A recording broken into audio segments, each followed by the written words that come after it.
After years of holding talks with Israel in a bid to gain statehood, the Palestinians have decided on a different strategy.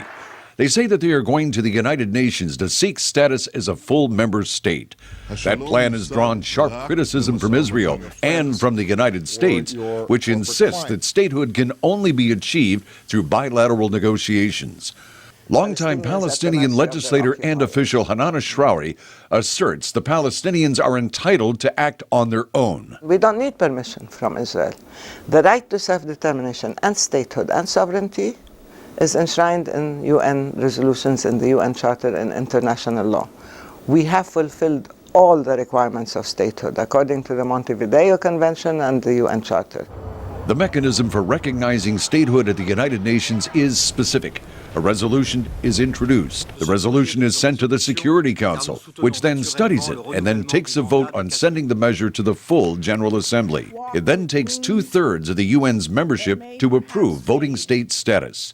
But the United States has announced that it will use its Security Council veto privilege to stop the Palestinian resolution. If that indeed takes place, the Palestinians are left with seeking observer state status that falls short of full membership. Non-voting UN membership not only provides a status upgrade, but it also affords access to UN committees and entities. And according to Graeme Bannerman at the Middle East Institute, it could provide more Palestinian leverage at the bargaining table with the Israelis. Nobody believes that there's going to be a Palestinian state fully recognized in the international community without negotiations with the Israelis. That's going to happen. The issue is, will they be better able to negotiate with more of a state recognition than being this weak entity versus a stronger state of Israel? The Israeli Prime Minister Benjamin Netanyahu continues to say that peace will only be achieved through direct negotiations.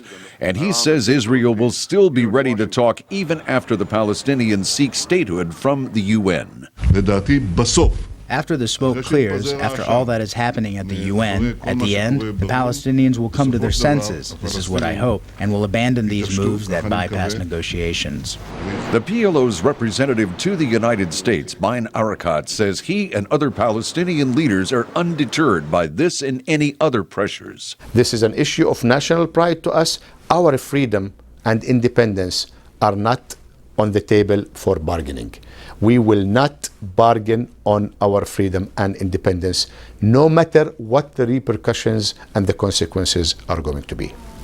In Washington, which provided the Palestinians with nearly $500 million in 2010, consequences have been threatened as well. Nevertheless, Abbas says that statehood drive will not be stopped.